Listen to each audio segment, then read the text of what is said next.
আমি বহু আগে আগমন হয়ে গেছি। বলি নারায়ে রিসালাত। আমি একটু পাওয়ার দেখবো, আপনি তাকবীর দিয়েন না। হ্যাঁ, সবাইকে, যুবকরা তোমরা কি আসো মাহফিলে? এই যুবকরা কথা বলো, আসো। আমি আবার একটু ট্রায়াল দিব তোমাদের কেমন ইমানি জজবা আছে। সবাইকে নিয়ে একটু তাকবীর দিব। রেডি আছো? এই ছেলেরা কথা কয় নাকি? তোমরা কি ভিডিও করছো দিকে তোমরা তাকবীর দিবা না নাকি? সবাই রেডি আছেন? গলা ক্লিয়ার করেন। হ্যাঁ, নারায়ে তাকবীর। দিছে তো, তারা দিছে, কয়েকজন দেখছি। আল্লাহু আকবার। এরা যে দুর্বল হয়েছে, এরা বিয়ে শাদী করতে পারতো না, কোনো মেয়ে তাদেরকে বিয়ে করবে না। এবার যদি তাকবীরের আওয়াজ না হয় তাহলে এমন বদদুয়া দেবো, কোনো মেয়ে বিয়ে করতো না। রেডি? নারায়ে তাকবীর। এবার ঠিক আছে, লাইক দিলাম, লাইক। এবার লাইকের পরে লাভ রিয়েক্ট হবে। নারায়ে রিসালাত, আহলে সুন্নাত ওয়াল জামাত, ইসলামের আলো, সুন্নিয়তের আলো। হুজুর আপনি দিছেন না? হুজুরে মনে করছে আমি তো আগে বিয়ে করে লাইছি, বদদুয়া দিলে কাম হইতো না। নারায়ে তাকবীর। এইবার বোঝা গেছে যুবকরা আছে। চলবে কিনা একটু? আমি লম্বা আলোচনা দিব না, বিদেশি মানুষ, সব বিষয়ে আলোচনা করাও যাবে না। তো এই জন্য আমি কিছুটা ব্যালেন্স করে কথা বলছি। শুনুন ভাই ভাই বন্ধুরা, আকীদা ঠিক রাখতে হবে। আমার নবীজি কাবা কাউসাইনি আও আদনা, সাত আসমানের উপরে আরশ, কুরসি, লৌহ কলমের উপরে গিয়ে আল্লাহর সাথে কথা বলেছেন, আল্লাহকে দেখেছেন। এটা সুন্নি জামাতের ভাইরা বিশ্বাস করে, আমরা বিশ্বাস করি। বিশ্বাস করেন কিনা আপনারা? সবাই বলেন বিশ্বাস করেন কিনা? বন্ধুরা আমার, বলবেন আল্লাহকে, আমরা আমাদের আকীদা আছে একটা যে আল্লাহর কোনো আকার নাই, সকল আকারের ঊর্ধ্ব হলো আল্লাহ তাআলা, বা সকল আকারের স্রষ্টা হলো আমার আল্লাহ। এটা আমাদের আকীদা। কিন্তু কিছু ভাইরা মনে করেন যে আল্লাহর আকার আছে, আমাদের মতো না, আল্লাহর আকার আল্লাহর মতো, এই ধরনের কথা বলেন। তাদেরকে লা মাযহাবী বলা হয়। আমাদের বাংলাদেশে অনেকে তাদেরকে আহলে খবিজ বলে। ইনারা বলে আল্লাহর আকার আছে। আর আহলে সুন্নাত ওয়াল জামাতের আকীদা হলো সকল আকারের স্রষ্টা হলো আমার আল্লাহ। আকার জিনিসটা মাখলুক, আর আল্লাহ হলো খালেক। আকার জিনিসটা হলো মাখলুক মানে সৃষ্টি, আর আল্লাহ হলো খালিক, স্রষ্টা।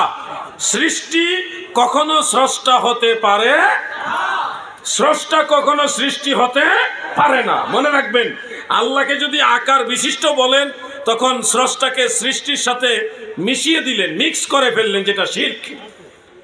আমি কোরআনুল কারীমের একটা আয়াত আপনাদের নিয়ে পড়তে চাই। আশা করি এটা আপনারা অনেকেই মুখস্থ জানেন। ফজরের নামাজের পরে সূরা হাসরের শেষ 3 আয়াত পড়তে হয়। শেষের আয়াতটা হলো এইভাবে, হুয়াল্লাহুল খালিকুল বারিউল মুসাউবিরু লাহুল আসমাউল। কোন নামাজের পরে এটা পড়ে?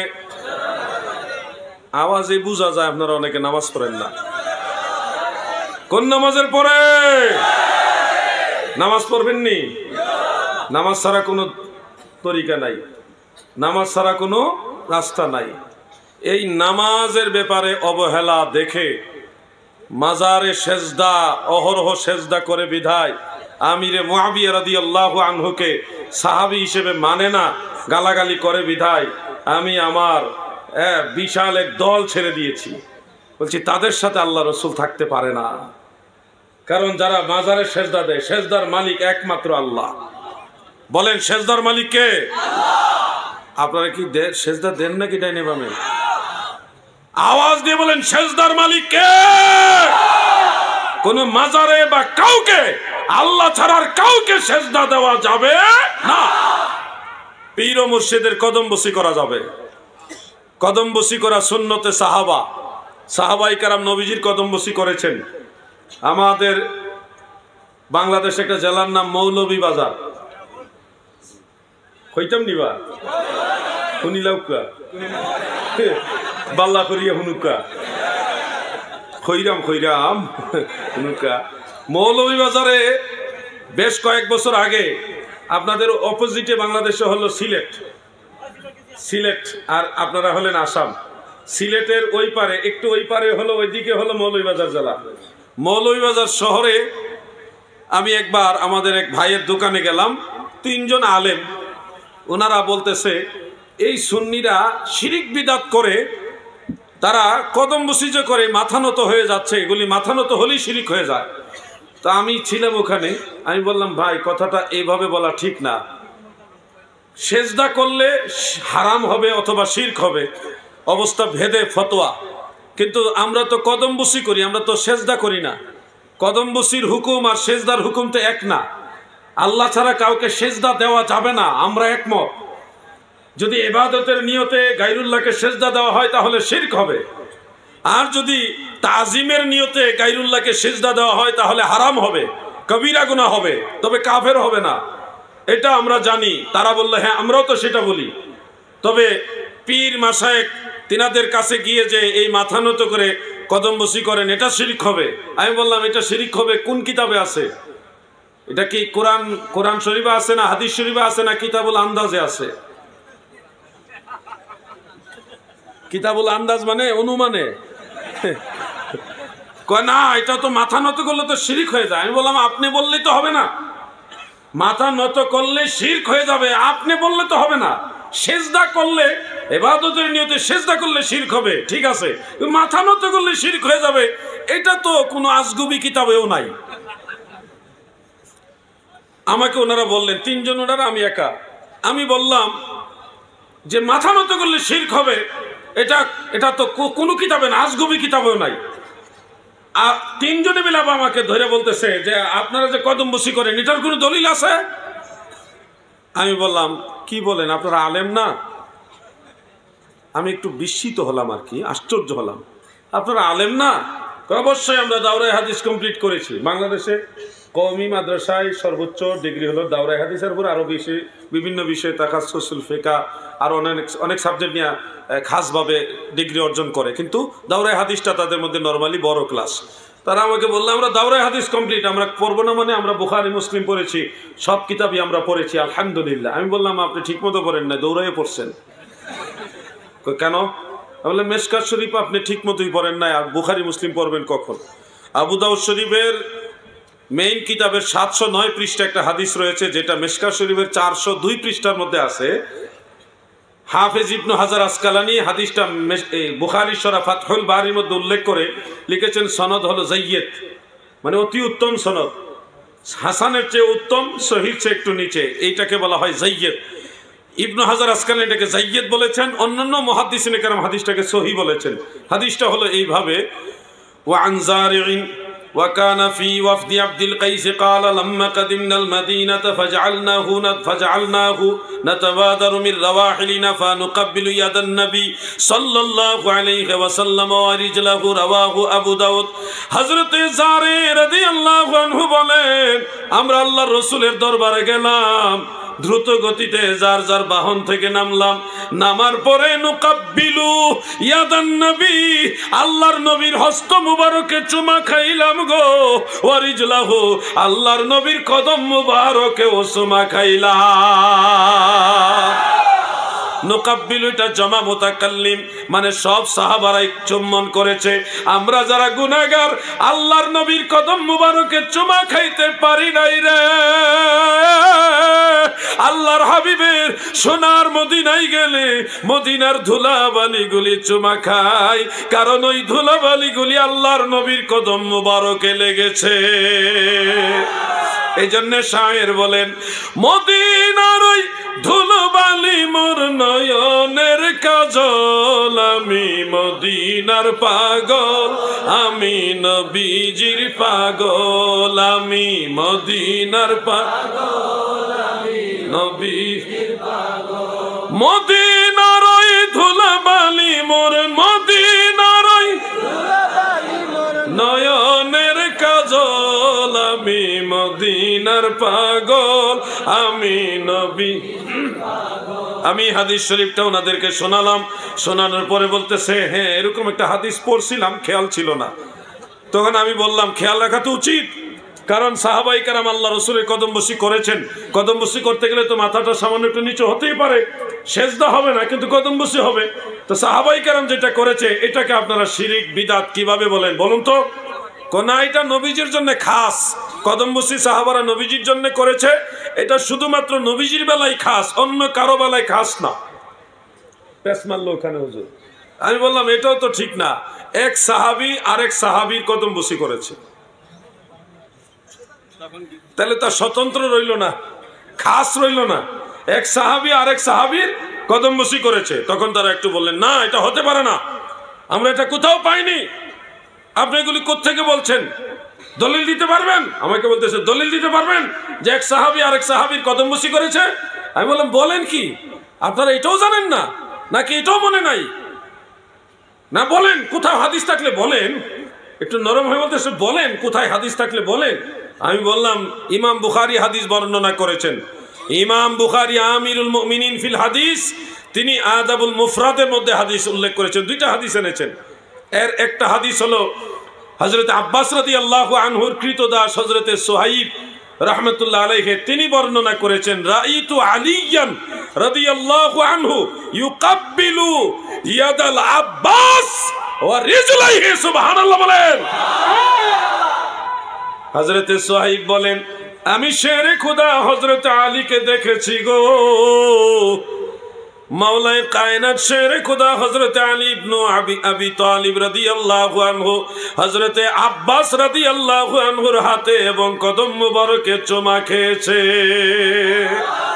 আমি যখন এই হাদিসটা বললাম, ওয়াল্লাহি আল্লাহর কসম করে বলছি, সম্ভবত তারা সবাই বেঁচে আছে, কারণ ওরকম বয়োজ্যেষ্ঠ লোক ছিল না, তারা সবাই হয়তো বেঁচে আছে। আমি যখন এই হাদিস শরীফটা ওনাদের বললাম, তিনারা একটু আওয়াজটা ভলিউমটা কমিয়ে বলতেছে আসলে ভাইজান আপনি যে হাদিস বললেন আমাদের এটা যাচাই করতে হবে কিতাবে আছে কিনা, এটা যাচাই করে আমাদের দেখতে হবে, তারপরে আমরা এই ব্যাপারে কিছু বলবো, এছাড়া কিছু বলতে পারবো না। আমি মঞ্চে অসংখ্য উলামায়ে কেরাম আছেন, মঞ্চের বাইরেও বহু আলেম আছেন। আমি আপনাদের একটু সহযোগিতা চাচ্ছি সাধারণ মানুষকে বোঝানোর সুবিধার্থে। আদাবুল মুফরাদে যদি কেউ পেয়ে থাকেন এই হাদিসটা আমাকে একটু বলেন যে আমি পাইছি এই হাদিসটা। ওয়ান সুহাইবিন রাহিমাহুল্লাহ قال رأيت عليا رضي الله عنه يقبل يد العباس عباس ورجله। এই হাদিসটা কি কারো নজরে পড়ে নাই? জি জি পাইছি জি। এই যে এখানে একজন আছে, উনি পাইছেন আলহামদুলিল্লাহ, আছে কয়েকজন পাইছেন, ওই যে আছে আলহামদুলিল্লাহ। তাহলে আমাদের সুন্নি আলেমদের নজরের মধ্যে হাদিস শরীফটা আছে, এবং সনদ নিয়ে আমি দেখেছি আসমাউ রিজালের আলোকে রিজালুহু কুল্লুহুম মুআসসাকুন, সমস্ত রাবিরা হলো সেকা, মানে এটা শক্তিশালী হাদিস, সহিহ হাদিস। লামাযহাবির আবার এখানে খটকা ধরে সুহাইব উনি দুর্বল রাবি, উনি অজ্ঞাত রাবি, উনি মজহুল রাবি, বিভিন্ন ধরনের অভিযোগ তুলে। অথচ ওনার সম্পর্কে আসমাউর রিজালের কিতাবে ইমাম ইবনু হাজার আসকালানি তাকরিবুত তাহযীব নামক একটা কিতাব লিখেছে, সেখানে সুহাইবের নাম উল্লেখ করে লিখেছেন যে ওহুয়া মকবুল, সে হলো মকবুল রাবি, গ্রহণযোগ্য রাবি। অন্যান্য কিতাবে ইমাম যাহাবি সহ অন্যান্য মুহাদ্দিসরা বলেছে সে সিকা, সে বিশ্বস্ত রাবি। অতএব লামাযহাবিদের ধোঁকায় পড়ে আবার আল হাদিসকে জাল হাদিস বানাই দিবেন না, খবরদার, তারা কিন্তু অনেক সময় ধোঁকা দেয়। তাহলে আমি আপনাদের যে মেসেজটা দিতে চাচ্ছি সেই মেসেজটা হলো মাজারে সেজদা দেওয়া যাবে না, আল্লাহ ছাড়া অন্য কাউকে সেজদা দেওয়া যাবে না, সেজদা একমাত্র আল্লাহর জন্য, এটা সঠিক। তবে আল্লাহ ছাড়া অন্য যারা পীর ও মুর্শিদ আছে, মা বাবা আছে, বুজুর্গ উস্তাদ আছে, শেখ মাশায়েখ যারা আছেন, ওনাদের কদমবসি করা যাবে। কদমবসি করা মুস্তাহাব, মানে সুন্নতে সাহাবা, কিন্তু সেজদা আল্লাহ ছাড়া অন্য কাউকে করা যাবে না। কথা কি ক্লিয়ার হয়েছে? আওয়াজ যা বলেন ক্লিয়ার হয়েছে? আল্লাহর ওলিদের কদম মোবারকে চুমা খাবেন, মা বাবার কদমবসি করবেন। সন্তান যদি মা বাবার কদমবসি করে তাহলে এই সন্তান মা বাবার সাথে খুব সহজে বেয়াদবি করে না। আমরা বাংলাদেশে পরীক্ষা যাওয়ার আগে মা এবং বাবা মুরব্বী থাকলে ওনাদের কদমবসি করে তারপরে বের হই, দোয়া নিয়ে বের হয়। এটা আমাদের একটা কালচার, একটা রেওয়াজ। আপনাদের ভারতবর্ষে আছে কিনা এরকম? মাশাআল্লাহ মাশাআল্লাহ, মিল আছে তাইলে। মা বাবা মা বাবা এমন এক নিয়ামত, মা বাবার কদমে চুমা খাইলে কি হবে এই সম্পর্কে আমি দেখেছি। বাংলাদেশে সিলেট অঞ্চলে একজন পীর সাহেব ছিল, যিনাকে শামসুল উলামা নামে অনেকে চিনেন। আল্লামা ফুলতুলির সাহেব কেবলা রহমাতুল্লাহ আলাইহি, নিশ্চয় আপনারা ওনার নাম শুনেছেন। তিনি মাঝে মধ্যেই এই হাদিস শরীফটা বলতেন। আমি আর অনেক আলেমের, আল্লামা মুফতি আবু নাসের জেহাদি সাহেবের জবানে শুনেছি, কিন্তু আমি আমার এই হাদিসটা শোনার পরে আমার ওই প্রাথমিক জীবনে অনেক কিতাব ঘাটলাম, অনেক আলেমদের জিজ্ঞাসা করলাম যে হাদিসটা কোন কিতাব আছে, খোঁজে কেউ পায় নাই, কেউ বলতে পারছে না।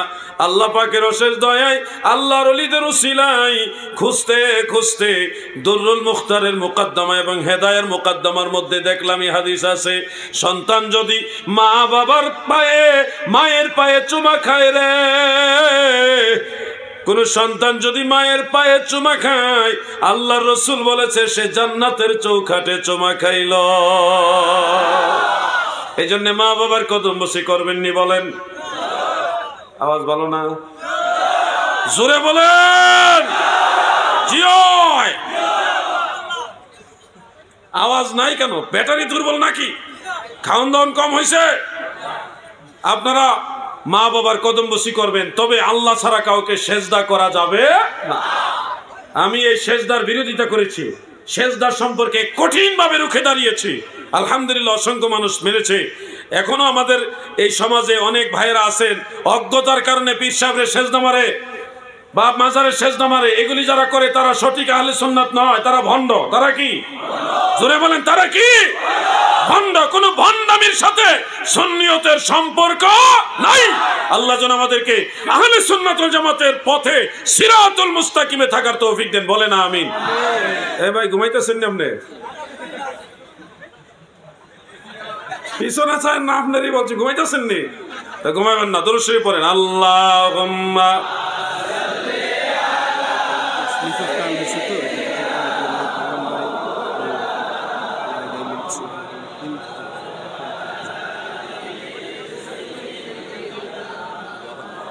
আচ্ছা, প্রশ্ন কমিটির মাধ্যমে নিব। হ্যাঁ, তো আমি যেটা বলছিলাম আপনাদের খেদমতে এই বিষয়গুলি আপনাদের সবারই জানা থাকতে হবে। আর যদি বিভ্রান্ত হন তাহলে কিন্তু আখেরাতে আপনারা প্রশ্ন নিব। আমি প্রশ্ন যেটা আসছে, আপনি হুজুর একটু দেখে আমাকে যদি অনুমতি দেন তাহলে আমি উত্তর দিব। ও আচ্ছা, কি করব? আমি প্রশ্ন নিব? আচ্ছা নিলাম, নিব, একটু দেখে দেন, কারণ কমিটির অনুমোদন ছাড়া কোনো কাজ করাটা ঠিক হবে না। আমি তো মেহমান, এখানে মেজবান আছে, অভিভাবক আছে, ধারাবাহিক আমি আলোচনা চালিয়ে যাচ্ছি, এর মাঝে প্রশ্ন থাকতে পারে। এবং আমি যেটা বলবো, অনুরোধ করব, প্রশ্নর মাঝে আবার অনেক কিছু আছে খটকা প্রশ্ন। আমাকে এমন প্রশ্ন করেছে যে নূহ নবীর নানির বাবার নাম কি? কিছুদিন আগে একজন প্রশ্ন করেছে আদম আলাইহিস সালামের পুত্র হযরতে নবী শীস আলাইহিস সালামের স্ত্রী জান্নাতের যে হুর, ওনার নাম কি? কি দরকার আছে ওনার শীস নবীর স্ত্রী জান্নাতের হুর ওনার নাম জানার? কি দরকারটা আছে ওনার কন্ধি? আর নূহ নবীর নানির বাবার নাম, এটা বাড়ির কাছে কথা। অনেক লোক এখানে পাবেন যারা নিজের নানির নাম জানে না। কি আছে না ভাই? কথা ঠিক না ভাই? ঠিক।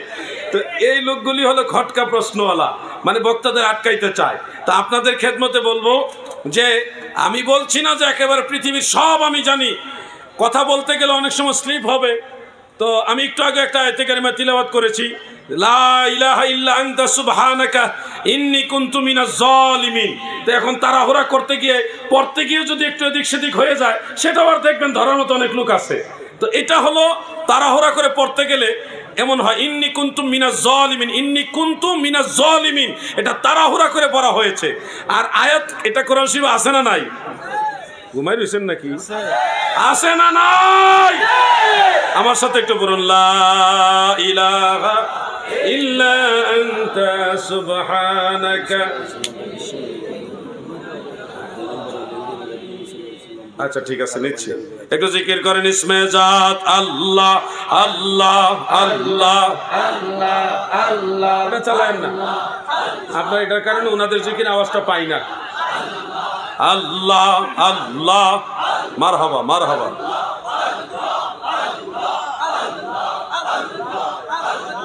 আল্লাহ আল্লাহ আল্লাহ আল্লাহ